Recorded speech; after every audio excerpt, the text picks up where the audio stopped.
Hi everyone, Anthony Morganti here. In today's video, I'm going to demo and compare the sky replacement capabilities of three different applications: On1 Photo Raw 2023, Luminar Neo, and Photoshop. Along the way, I'm going to show you how you could install your own skies into all three of these apps. Now, personally, I don't have any skies of my own, but I often say that the best skies on the market are those from Ocudrone. So I'll be installing some Ocudrone skies into all three of these apps. If you're interested in purchasing Ocudrone skies, in the description below this video, I'll have a link to their website and a promo code that will save you some money. But before I begin, I do have a favor to ask. In the description below this video, I'll have a link to this web page. Here you could subscribe to my weekly newsletter. It is a newsletter that goes out every Monday, and in it, I write an article or essay about photography.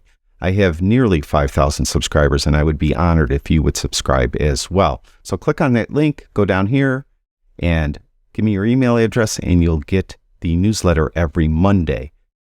Now, really, you don't have to click on that link and go to this webpage. If you just go to my website, onlinephotographytraining.com, every single page on the right-hand column has a sign-up area there, so you could sign up there as well. Okay, let's get started. We're going to start with On1 Photo Raw 2023 because they have Ocudrone skies built in. So if you purchase On1 Photo Raw 2023, you get a sampler of some of the Ocudrone skies. Specifically, I think you get 125 different Ocudrone skies. There are over 300 Ocudrone skies, though. So if you want to purchase more, you of course can. Now, let's go here. I did do some editing on this image. If I go to tone and color, you can see I did some editing already. Now I'm ready to replace the sky. So to do that, you just click on this little sky tab. Now the first time you do this, it may take a second or two to build the mask. But once it does, the next step is you could just click on these tabs up here, these kind of like preset skies, or you could just go to category and pick the category of sky. For example, let's go to these Ocudrone skies that are built in, and let's go to Ocudrone Blue Velvet. And you can see if I just hover over that, it shows you one of the skies in that package. If I go to this one, Blustery Blue, see there's that one. There's Cotton Candy, right? So let's go to Blue Velvet, and then you could pick a specific sky by going to the sky drop down. You could see there's 12 different skies in this category, and you could just hover over them like that. Now, I mentioned that you could install your own skies, or if you purchased any third-party skies or whatever, you could install those as well. Now, to do that, just click on this little import button right here, and you'll get this extras manager. And from here, you would import any extras, and it could be, presets, backgrounds, borders, textures, and skies, of course. So we're going to import those skies. We're going to click on the import button right here, and it will open up a Finder window. We're going to go to the desktop. I have all my Ocudrone skies right here, the Ultimate Collection. Let's just go with those Cotton Candy skies. So here, the entire package has 25 Cotton Candy skies. Then what you need to do is just select all of them, click on that first one, and then hold in the Shift key and click on the last one so they're all selected, and click Open. So we got to give them a category name. So we're just going to add a category, and I'll call them Cotton Candy Skies. That sounds good. We'll just click OK. And click OK again. And now they're there. They're all in there. It's now actually importing them, I should say. So just take a second. It's going to copy them. They're high resolution skies, so they will take a little while to copy because they're large, which is good. So let it do that. And then once it does that, we'll be able to close this dialog, and you'll get no errors. And we'll close this dialog. Then when we go to this category dropdown, you'll go down and find those Cotton Candy skies. They're here at the bottom, right? And then we could just choose one. I always like this one because this one's a nice one to show the reflection. All right, so I have it replaced, and you could shift the horizon like this. With that, you could affect the opacity if you want some of the original sky to come through. You could fade the edge if it's not blending well, or like around the trees or something like that. You could try to do that, and it will help it blend better. You could shift the edge This makes it, again, kind of blend differently around that edge where the trees are in this case. You could scale it, make it larger. You could, if it needs to be like, tilted at all, you could do that with the level there. Now the appearance, do you want to make it warmer or cooler? Warmer to the right, cooler to the left. You affect the brightness so it matches the scene better. Haze, you could add haze or try to remove some haze with that haze slider. Blur, if you have something in the background of your original image that is blurry, you probably don't want the sky to be super sharp because it wouldn't look right, so you'd want to blur it. And you could do that with this slider, if I could grab it. There it goes. And blur angle, that just makes the blur look different. You can see how it kind of makes it look a little different. So you're trying to match that to the actual blur in your original image. Now lighting, you could turn this on. By default it will be off, and it just kind of changes the way it kind of looks with the rest of the image, particularly around the edge. Okay, now the reflection, the important part. We'll turn that on, and you can see it's being reflected. And what I like about On1 Photo Raw is we're able to shift the reflection vertically. You can't do that with Luminar Neo. And you can see it doesn't look right now, so we need to shift it. So we got to pull it back like that, right? And then you could make it more pronounced or less pronounced with the amount slider. So it's pretty straightforward how to use On1 Photo Raw 2023 for sky replacement. And what I like best about it is with the reflection, you're able to move the reflection vertically. What I don't like about it is sometimes when you have a building like this, the reflection will go on top of the building instead of behind the building. You may have noticed when I was moving this, see how it's going on the reflection of the building on top of it? Probably shouldn't do that since the sky is technically behind the building in the image itself. So that is something that it could be a big problem, I guess, if you have a specific image and you need that reflection in a specific place. You may not be able to put it there because it will go on top of a building. It always seems to go behind the trees, but it's the buildings that the reflection sometimes has a problem with. So that's the good and the bad with On1 Photo Raw 2023. Let's move on to Luminar Neo. We're going to use this image for Luminar Neo. To get to the sky replacement here, you would go over to the right-hand panel under Creative, and it's Sky AI. We'll open that up, and let's move it up here so it's to the top. Now we have Sky Selection. From here we could choose a sky, and it comes with skies built in. Doesn't have Ocudrone skies built in. And you can see by just me clicking on a sky, it shows the sky, and the reflection is automatically on. So we could pick some different skies here. It has a lot of great skies built in. So you can see just a sampling, and if they even have some like skies like that, if you want to do that. But, oh, there's a helicopter up in this one. All right, we want to add our own skies. So to do that, all you need to do is go to this drop down and go to Show Custom Skies. And when you do that, you'll get another Finder window. And from this Finder window, you'll be able to just drag in some skies that you want to use. So to do that, I'll open up a second Finder window. I'll go to my desktop where I have those Ocudrone skies. And I don't know, what do we want to try here? Let's try blustery blue skies. So I'm just going to add those by dragging them over there. So those are in here now. And then if we go to this drop down now, and we go to this drop down that's inside of that drop down, you'll see they're right here, blustery blue skies. So it's really easy to install these third-party skies into the app. So let's see, let's pick one that kind of looks cool. There's a lot here. I should have tried this ahead of time, save time, but I don't operate that way. All right, I want to find one where I could show you the reflection. All right, let's go with that one. I like this one. That's kind of cool.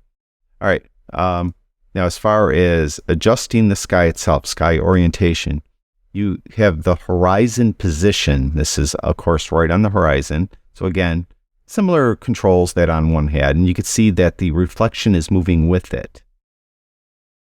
A vertical position, it's moving the whole thing up and down. So here you're moving the horizon. Here you're just moving the entire sky up and down.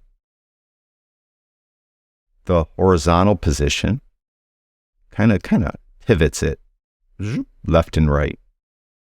That's a nice adjustment too that isn't in On1 Photo Raw, where you could kind of pivot it to the right or pivot it to the left. Let's pivot to the left a little bit. So these things are more in the middle. You could flip it. Of course, I didn't show that. You could do that in On1 as well. And flip it around here. All right.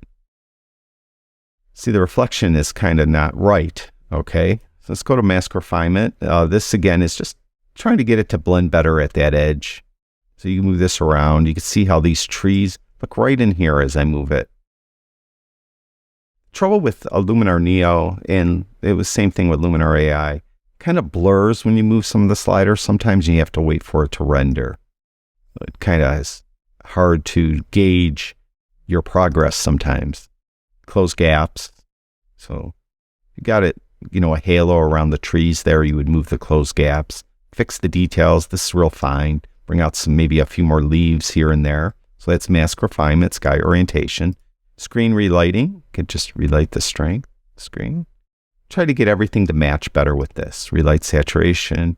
There was a person in the image. You would relight human with that.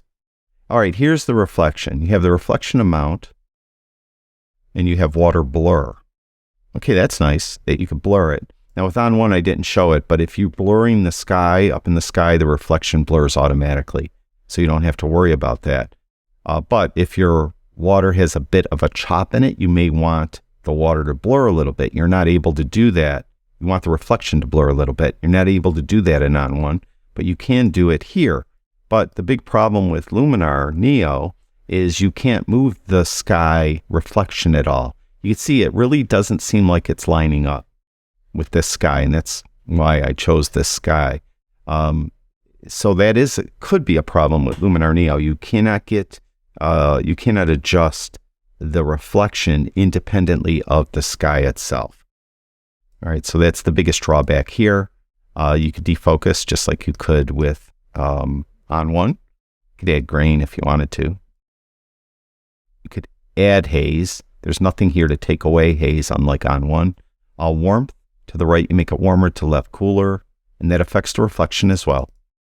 And brightness, make it brighter or darker, and of course, all these affect the reflection as well. Well, except defocus, that's the thing. See how the focus, that's what I mentioned, is down here, it's not. So you would have to go up to the reflection and blur it that way. All right, so that's that, and that's really everything you need to know about replacing the sky in Luminar Neo. Pretty straightforward, and here are the advantages. It seems to always replace the sky perfectly behind buildings and behind trees, where On1, sometimes the reflection doesn't go behind a building. But the downside of Luminar Neo is you can't move the reflection independently of the sky. So that is something I hope they add to it someday, because that would make it really, really good, is if you could move the reflection. Now let's finally go to Photoshop, the last one. And I specifically chose this image because where Photoshop shines is putting the sky behind really detailed things like this. Like it just really works. It works really well.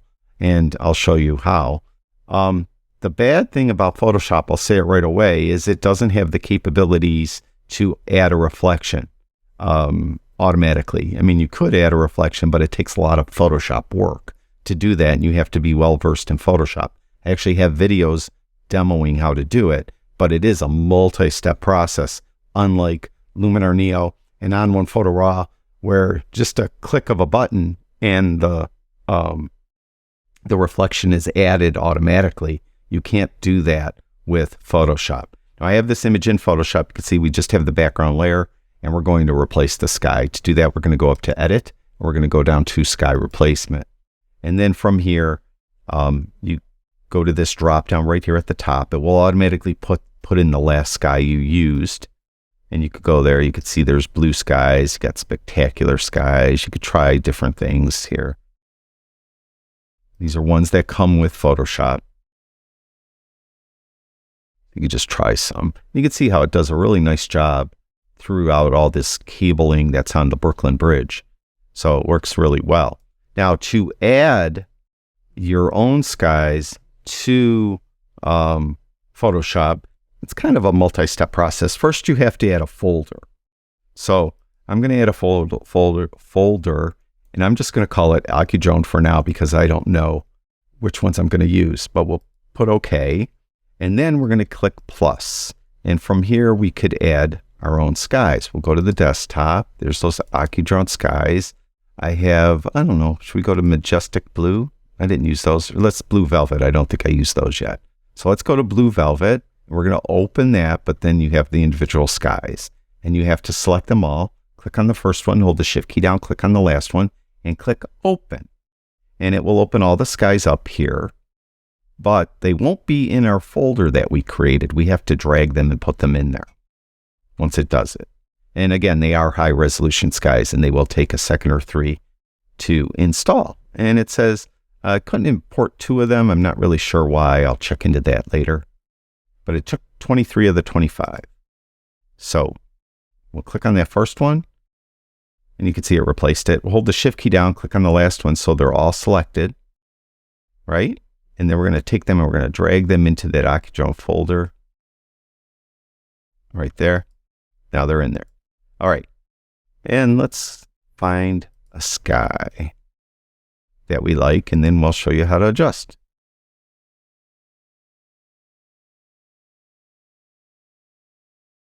All right.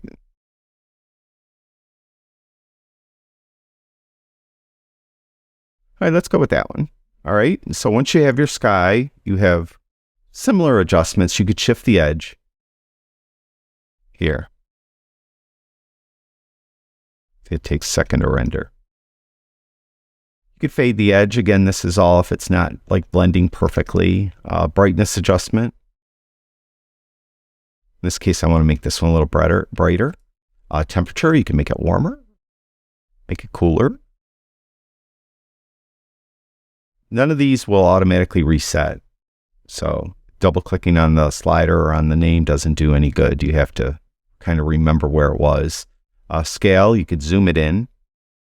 Take a second to render. Or you could zoom it out. Zooming it out's kind of silly though, because why would you want to do that, right? So I'm not really sure. So put it back at 100. You could flip the sky. So all 3 apps you could flip. I just forgot to show that on the On1 version. Screen or multiply, just how it blends. Almost always it's going to be multiply. Foreground lighting. The actual bridge in this case. Edge lighting. So if you're getting some haloing and stuff like that, you would move this edge lighting slider to eliminate the haloing. Color adjustment. Try to get the colors to match between your original image and your sky replacement image. And then finally, do you want to output it to new layers or a duplicate layer? Now, what I would suggest that if it looks perfect to you, just use a duplicate layer because it will just be a smaller file then. If it doesn't look perfect to you, and most often it won't look perfect to you, is if the sky needs to be blurred because there's nothing here to automatically blur the sky. That's an issue, right? So what you want to do is output it to new layers then. All right, click OK, and then go to that layer, which is right here.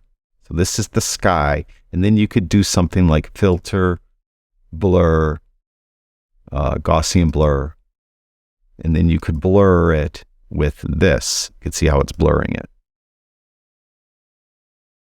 So it's up to you. Again, Photoshop isn't anywhere near as powerful as On1 Photo Raw 2023 or Luminar Neo when it comes to sky replacement. There's a lot more you could do with those other 2 apps that you can't do with Photoshop. Photoshop, though, does a great job around things like this. These wires, intricate tree branches, stuff like that. Photoshop really does work well, but it just doesn't have all the features that those other two apps have. So that's it for this video. I hope this gives you an idea of the advantages and disadvantages of each of these applications and how you would go about using them, as well as importing your own images or images you purchase off the internet, such as those Ocudrone skies that I keep talking about so much in this video. Thank you, everyone who watches my videos. I really do appreciate it. I'll talk to you guys soon.